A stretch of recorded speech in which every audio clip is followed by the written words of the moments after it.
नमस्कार मेरे प्रिय छात्रों, मैं श्री शिंदे एसबी अपने तुलजाभवानी प्राथमिक विद्या मंदिर लातूर से आप सभी छात्रों का स्वागत करता हूं। हमारे वीडियो क्लासरूम में आप सभी का स्वागत है। तो देखिए, हम अपनी 7वीं कक्षा का हिंदी विषय पढ़ते समय हमने पहले तासिका में देखा, पहले भाग में, कि वाचन मेला इस पाठ का जो चित्र रूप पाठ था हमारा, उसका हमने निरीक्षण किया, उस पाठ के बारे में जानकारी ली, किताबों का महत्व समझा, उसके ऊपर हमने निबंध लिखना सीखा, जानकारी लिखी। उसके बाद हमने हमारे दूसरे जो पाठ था यानी कविता थी, वह जिसका नाम था फूल और कांटे। तो यह फूल और कांटे जो कविता हमने पिछली तासिका में देखी है, उसमें हमने देखा फूलों का क्या महत्व है, कांटे कैसे रहते हैं, उनका दोनों का स्वभाव कैसा है और हमारे जीवन में इनका क्या महत्व है, क्या महत्व नहीं है, कौन क्या करता है, यह सब देखने के बाद उसके नीचे जो गृहपाठ दिया गया है, रिक्त स्थानों की पूर्ति करो, प्रश्नों के उत्तर लिखो वगैरह, यह सब आप लोगों ने अपने वर्गपाठ की कॉपी में छुड़ाया है, ऐसा मैं मान लेता हूं। इसके पश्चात हमारे जो हिंदी विषय की जो पहली इकाई है, उसका तीसरा पाठ, यह जो पाठ है यह है दादी माँ का परिवार। तो इस पाठ को हम आज शुरू करने जा रहे हैं। दादी माँ का परिवार, इस पाठ के लेखक हैं रमाकांत जी, जो कांत नाम से लेखन करते हैं अपने साहित्य का। तो इनका जो यह पाठ है, यह पाठ हमें देखना है। इससे पहले हमें हमारे जो माननीय लेखक है उनके बारे में जानकारी लेना बहुत जरूरी है। उन्होंने क्या योगदान दिया है हिंदी विषय के बारे में, उनका क्या काम रहा है, यह सब जानकारी हम पहले लेने के बाद ही इस पाठ की शुरुआत करेंगे। तो देखिए, पहले रमाकांत कांत जी, इनका जन्म 25 अक्टूबर 1949 को खंडेला यानी उत्तर प्रदेश में यह एक ठिकान है खंडेला नाम का, वहां पर उनका जन्म हुआ है। मैंने आपको पिछली तासिका में ही बता दिया था। हमारे हिंदी के ज्यादातर कवि, लेखक, साहित्यिक जो है वह उत्तर प्रदेश से आते हैं, क्योंकि उनकी बोली भाषा हिंदी है और वहां से ही हिंदी साहित्य की ज्यादातर निर्माण हमें देखने को मिला है। तो इनकी रचनाएं देखिए, एक तेरे बिना, सुनो कहानी, सरस बाल कथाएं, जंगल की कहानियां, परिश्रम का वरदान, सूझबूझ की कथाएं, यानी बहुत सारी कथाएं, कहानियां, अलग अलग तरह का साहित्य रमाकांत जी ने तैयार किया है अपने जीवन प्रवास में, और हमें पढ़ने के लिए, हमें अभ्यास करने के लिए, बहुत सारा अध्ययन करने के लिए इनका साहित्य हमें उपयोग में आता है। इनका परिचय देख लीजिए। रमाकांत कांत जी की रचनाएं सुप्रतिष्ठित बाल पत्रिकाओं में प्रकाशित हुई है। इन्होंने छोटे बच्चों के लिए बाल साहित्य की भी निर्मित की है, और उनकी जो पत्रिकाएं हैं, उनका जो साहित्य है, बाल पत्रिकाओं में उनका साहित्य बहुत बार प्रकाशित हुआ है, सुप्रसिद्ध। यानी हम जैसे पेपर पढ़ते समय हम अलग अलग पेपर के नाम लेते हैं, वैसे ही पत्रिकाएं रहती है, मासिक रहते हैं, उनमें इनका लेखन प्रकाशित हुआ है। तो प्रस्तुत कहानी में लेखक ने यह बताया है कि संकट के समय शांति, एकाग्रता और धैर्य और एकता। पहले तो हमें, अगर हमारे ऊपर कोई संकट आता है, कोई मुसीबत आती है, उस समय हमें पहले तो शांत रहना है, हमें बिल्कुल गड़बड़ नहीं करनी है। शांत रह के हमें सोचना है कि इस मुसीबत के ऊपर हमें क्या उपाय मिल सकता है। यह पहली बात है। दूसरी बात उन्होंने बताई है एकाग्रता। हमारा जो चित्त है, हमारा जो ध्यान है, वह एकाग्र होना चाहिए। हमारे ध्यान में चल विचल नहीं होनी चाहिए। हमें जब सोचते हैं तो इधर उधर के विचार नहीं होने चाहिए। हमें सिर्फ इसी बात पर ध्यान देना है कि हम उस मुसीबत से बाहर कैसे निकलेंगे, इसके लिए हम क्या कर सकते हैं, इस बात के बारे में भी हमें ध्यान रखना है। उसके साथ साथ हमारा धैर्य भी होना चाहिए। हम समझो शांत रह गए, एकाग्र चित्त से सोचने लगे हैं, लेकिन हमारे अंदर धैर्य नहीं है। अब क्या होगा, कैसे होगा, कौन करेगा, सब कुछ समाप्त हो गया है, ऐसा अगर विचार हम करेंगे तो हम वो मुसीबत का सामना ही नहीं कर पाएंगे। इसीलिए लेखक ने हमें सिखाया है, बताया है कि हमें इसका सामना धैर्य के साथ करना है। हाँ, मैं ये कर सकता हूँ, बिल्कुल मैं इससे छुटकारा पा सकता हूँ, इस मुसीबत के ऊपर मैं बिल्कुल ही विजय प्राप्त कर सकता हूँ, ऐसी बात लेखक ने हमें बताई है। और उसके बाद एकता होनी चाहिए। हमें हमारे परिवार हो, घर वाले हो, मित्र हो, परिजन हो, जो कोई भी हो, उन सब में एकता होनी चाहिए। यह भी एक बहुत महत्वपूर्ण बात लेखक ने हमें बताई है। तो इन सब बातों को लेकर हमारा जो यह पाठ है दादी माँ का परिवार, इस पाठ को हमें शुरुआत करनी चाहिए। तो इस पाठ में क्या पात्र आने वाले हैं, कौन क्या करने वाला है, कैसा करने वाला है, इन सब बातों की जानकारी मैं आप लोगों को धीरे धीरे इस पाठ के माध्यम से देने वाला हूं। तो यह हमारे लेखक जी का परिचय, उनका जन्म, उनकी रचनाएं, इस पाठ का सारांश, उन्होंने हमें क्या उद्देश्य क्या है यह पाठ हमें पढ़ाने के लिए दिया है, इन सब बातों की जब हम जानकारी ले रहे हैं तो यह जानकारी लेते समय हमें कुछ कठिन शब्द है उनका भी अर्थ समझ लेना है। आप लोगों को उसकी बार बार पढ़ाई करनी है किताब में, क्योंकि यह अभ्यासक्रम जब शुरू हुआ था तो ऐसे पाठ इस अभ्यासक्रम में समाविष्ट किए गए हैं जिनमें कठिन अर्थ वाले शब्द छुपे हैं, जिनका हमें अभ्यास करके ही उत्तर मिल सकता है। ऐसे नए नए शब्द हमें इस पाठ में देखने को मिलने वाले हैं।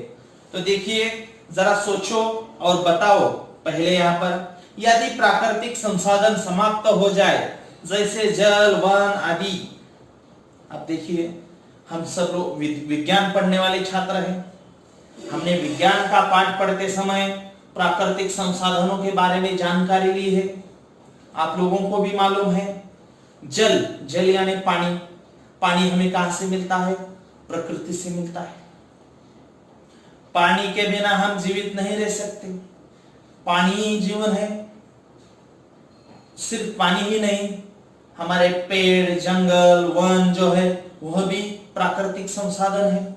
उसके पश्चात हम देखते हैं हवा, पानी, पेड़, इसके साथ साथ जो ईंधन आता है वह भी प्राकृतिक संसाधन है। पेट्रोल, डीजल, कोयला वगैरह जो हम देखते हैं, यह सभी प्राकृतिक संसाधन है। अगर बच्चों मुझे बताइए, आप कल्पना कीजिए कि प्राकृतिक संसाधन ही खत्म हो जाए, समाप्त हो जाए, तो कैसा हो सकता है? अब देखिए, हम अभी ये वीडियो क्लास क्यों ले रहे हैं आप लोगों को मालूम है। कोरोना जैसी बीमारी से हम अभी जूझ रहे हैं, पूरी दुनिया जूझ रही है। तो इस समय हम देख रहे हैं कि रेलगाड़ियां, बस, विमान, यह जो सब है वह एक जगह पर रुके हुए हैं। अगर यह एक जगह पर रुके होंगे तो हमारा आदान प्रदान, वस्तुओं का आदान प्रदान कैसे मुमकिन है? हमें जो हमारे हर रोज के जीवन में जो लगने वाली वस्तुएं हैं वो हमें कैसे मिल सकती है? अब जरा सोचिए, समझिए, जल ही नहीं है। सुबह उठने से रात को सोने तक हमें हर जगह पर जल की जरूरत है। पीने के लिए, कपड़े धोने के लिए, बर्तन धोने के लिए, नहाने के लिए, वगैरह वगैरह वगैरह, स्वच्छता के लिए, सभी बातों के लिए हमें पानी की जरूरत है। पानी ही खत्म हो गया, ये दुनिया चलेगी क्या? ये दुनिया नहीं चल सकती बिना पानी के। फिर समझो पेड़ ही नहीं है, वन जंगल ही नहीं रहा, चलेगा क्या वैसे? हम जो सांस लेते हैं, हम बिना सांस लिए 2 मिनट तक भी जिंदा नहीं रह सकते। अगर हमने अपनी नाक और मुंह बंद कर लिया तो आप लोगों को मालूम है हमें सांस लेने में तकलीफ होती है और हमारा जीना दुश्वार हो जाता है। तो पेड़ों का क्या महत्व है? तो पेड़, वृक्ष, जंगल जो कहते हैं, इनके माध्यम से ही हमें ऑक्सीजन मिलता है जो हमें सांस लेने में काम आता है। इसके माध्यम से ही हमें खाने के लिए अन्न मिलता है, वृक्षों के माध्यम से, वनस्पति के माध्यम से ही।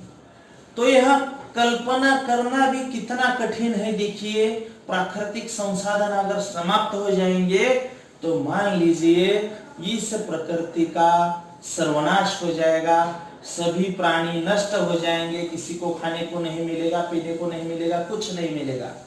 तो हमें इस बात पर ज्यादा से ज्यादा ध्यान देना है कि प्राकृतिक संसाधनों का उपयोग अच्छी तरह से कैसे किया जाए। तो हमने इसके ऊपर चर्चा कर ली है। अभी मैं आप लोगों के सामने, देखिए, ये अपना तीसरा पाठ है। यहाँ पर एक चित्र दिया हुआ है। इस चित्र में एक दादी माँ है बूढ़ी, उसके सामने एक पेड़ है। वो पेड़ बरगद का है क्योंकि उसकी टहनियां नीचे आ चुकी है, हम देख रहे हैं। उस पेड़ के ऊपर एक चिड़िया बैठी है, उसके साथ बच्चे हैं, और इस पेड़ के नीचे यहाँ पर एक चूहा यानी चूहिया बैठी हुई है और दादी माँ उनके साथ दिख रही है हमें। तो इस पाठ के माध्यम से हमें क्या सीख लेनी है, इस बात के बारे में भी हमें समझ लेना है।